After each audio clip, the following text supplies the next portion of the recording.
안녕하세요 여러분, 속 시원한 한국어의 박현선입니다. 저는 오늘 테리청님의 요청에 따라서 더니와 니까를 구별해 보려고 합니다. 차근차근 준비 열심히 했으니까 끝까지 봐주세요. 자, 우선 두 개의 말이 가지고 있는 기본적인 의미의 차이를 설명드릴게요. 더니는 말하는 사람이 과거에 경험하거나 느낀 내용, 여기서 중요한 거는 과거라는 것이 중요합니다. 더라는 말 자체가 과거의 것을 회상할 때 주로 사용하는 말이거든요. 그리고 니까는 인과관계, 원인과 결과를 이어줄 때 주로 사용하는 말이죠. 그래서 어제까지 덥더니 오늘은 제법 시원하네요. 이러면 말하는 사람이 직접 보고 느낀 것, 그리고 어제의 경험, 과거 경험을 이야기하면서 오늘의 내용을 얘기하는 거죠. 오늘의 경험을. 또 열심히 공부했더니 성적이 올랐어요. 그래서 말하는 사람이 열심히 공부한 거죠. 여기 앞에서는 내가 라는 주어가 지금 생략된 거라고 봐야 되겠죠. 말하는 사람이 경험한 것, 과거의 경험을 바탕으로 해서 성적이 오른 결과를 얘기해 준 거죠. 그래서 원인과 결과의 의미인 것 같지만 앞에 있는 것이 내가 그런 경험을 했어요 라는 의미가 부과되는 것이 더니입니다. 그러나 니까는 이렇게 인과관계가 없으면 성립이 안 돼요. 그래서 어제까지 더우니까 오늘은 제법 시원하네요. 어제 더웠는데 오늘 시원하는 것이 원인과 결과로 이어질 수가 없지요. 이렇게 인과관계가 없으면 문장이 성립될 수가 없어요. 그러나 더니와 니까를 모두 이런 경우에 원인과 결과의 관계가 성립될 때는 니까도 쓸 수 있고 더니도 쓸 수 있는 거죠. 다만 더니는 자기가 한 경험을, 과거 경험을 근거로 제시했다는 데 있는 거예요. 그래서 더니는 과거 경험을 바탕으로 해서 이야기할 때 주로 사용되는 말이다. 이렇게 기억을 하시고, 니까는 인과 외에는 인과관계가 성립되지 않으면 사용할 수 없다. 이것을 먼저 기억을 해주시기 바랍니다. 더니는 앞에 주어가 반드시 말하는 사람 일 때 과거형으로 at더니를 쓸 수 있어요. 그러나 니까는 과거형으로 쓸 수 있는데 그럴 때는 이유나 근거를 제시할 때 뿐이지 경험 후의 깨달음에는 쓸 수가 없다는 거죠. 경험 후의 깨달음은 우리 아까 앞에서 설명드린 것처럼 더니를 써야 되잖아요. 그래서 예문을 보면 내 전공이 무용이었더니 춤을 잘 추겠구나. 그래서 너라는 내 전공이 요게 주어잖아요. 그래서 앞에 주어가 말하는 사람이 아니라 너의 전공이 돼버렸기 때문에 어색한 표현이 되고, 내가 열심히 공부했더니 성적이 올랐어요. 그래서 말하는 사람 스스로가 주어로 제시되었을 때는 과거형, 했더니 자신이 한 경험, 과거 경험을 이야기하는 것이 가능한 거죠. 그러나 니까는 내 전공이 무용이었으니까 춤을 잘 추겠구나. 이렇게 이유나 근거를 제시할 때는 사용할 수 있는데요. 내가 열심히 공부했으니까 성적이 올랐어요. 이럴 때는 했으니까가 아니라 해서라고 해야 자연스럽습니다. 그래서 내가 열심히 공부했으니까 성적이 올랐어요 라고 하면 의사소통은 되지요. 그러나 어법상 해서라고 아서어서 여서를 써야 이거는 자연스러운 거예요. 자, 여기서 니까와 아서어서 여서의 구분이 좀 필요하잖아요. 이미 많은 분들이 알고 계시겠지만, 그래서 아서어서 여서와 니까를 구분한 다른 동영상이 있으니까 이 부분에 대해서는 그 영상을 참고해 주셨으면 좋겠습니다. 또 더니는 get과 함께 쓸 수가 없어요.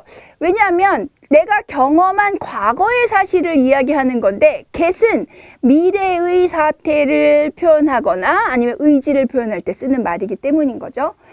니까는 이유나 근거를 제시할 때는 get 사용할 수 있고요.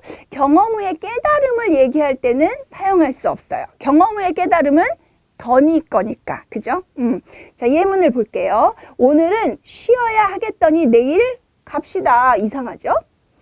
또 이제 알겠더니 고만해. 이것도 이상한 말이 됩니다. 하지만 오늘은 쉬어야 하겠으니까 내일 갑시다. 라고 해서 이유를 나타낼 때, 또 이제 알겠으니까 그만해. 이렇게 get 사용할 수 있다는 거죠. 그래서 이유나 근거를 제시할 때 get과 함께 쓸 수 있는 니까. 기억하시고요. 또 더니는 대조적인 경험이나 사실을 연결할 때 사용할 수 있지만 니까는 인과관계만 표현한다 그랬잖아요. 그래서 그럴 때는 사용할 수 없어요. 아까는 비가 오더니 지금은 햇볕이 쨍하네. 그래서 비가 오는 사실과 햇볕이 쨍한 사실이 대조되잖아요. 이럴 때도 앞에 거는 과거여야 하죠. 아까니까. 그리고 여긴 지금이니까. 그래서 이렇게 대조되는 상황을 연결할 때 더니 사용합니다. 예전에는 빵을 좋아하더니 이제는 밥을 좋아하네. 그래서 예전의 상황과 지금의 상황을 대조하는 거예요. 시간적으로도 대조, 내용적으로도 빵을 좋아하는 거, 밥을 좋아하는 거 대조. 이렇게 대조된 상황을 연결할 때 더니 사용합니다. 그러나 아까는 비가 오니까 지금은 햇볕이 쨍하네. 인과관계 성립 안 돼서 사용할 수 없고요. 예전에는 밥을 좋아하니까 예전에는 빵을 좋아하니까 이제는 밥을 좋아하네. 인과관계 성립 안 돼서 이것도 이상한 표현이 됩니다. 니까는 인과관계가 성립되어야만 자연스러운 표현이 되는 거죠.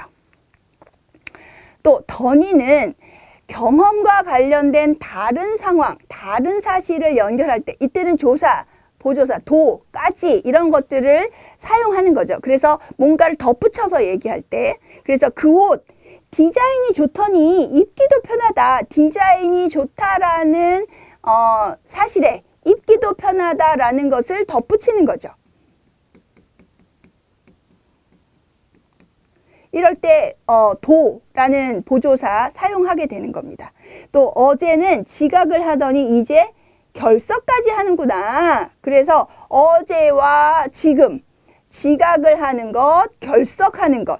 그래서 이런 대조적인 상황을 연결할 때 그럴 때까지 라는 보조사 사용하는 거죠. 그래서 뭔가 덧붙여서 내용을 첨가할 때 더니 사용할 수 있어요. 하지만 니까는 인과관계가 성립될 때만 가능합니다. 그 옷 디자인이 좋으니까 입기도 편하다. 그래서 디자인이 좋아서 입기도 편하다라는 뭔가 그 디자인의 기능적 훌륭함, 이런 연관관계로 인과관계가 성립되면 가능해요.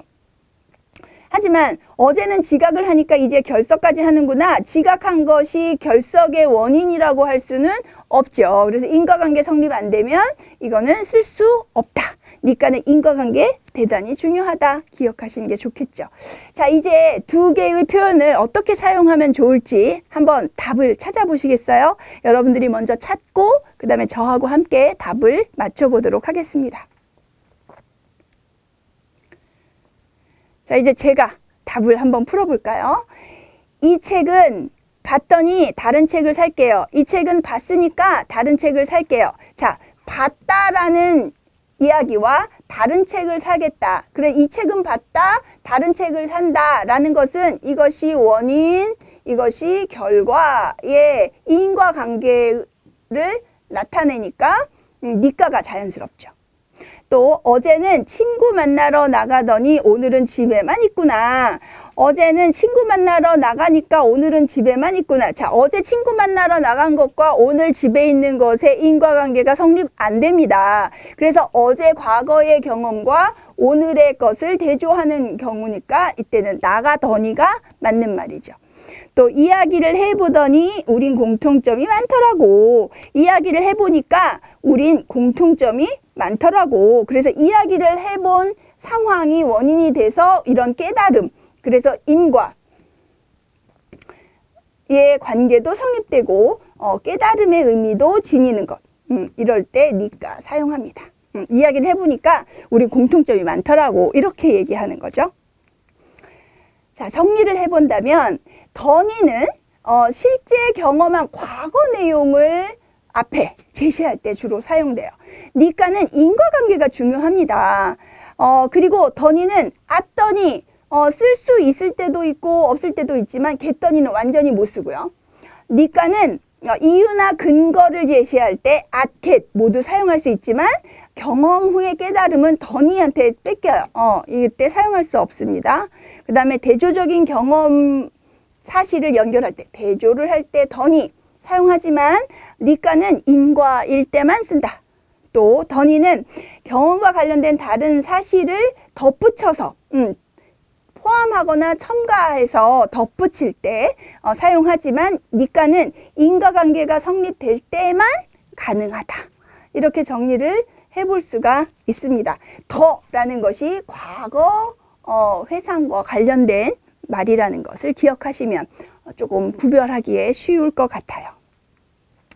오늘 설명은 여기까지입니다. 여러분들이 주시는 질문이 제가 자료를 만드는 데 있어서 굉장히 중요하게 제가 생각하고 만들고 여러분들에게 도움을 줄 수 있는 진짜 실질적인 문제라고 생각하니까 여러분들이 써주시는 댓글에 그 질문들 제가 굉장히 소중하게 받고 있습니다. 여러분들의 많은 적극적인 참여 부탁드리면서 다음 시간에 또 뵐게요. 여러분 안녕.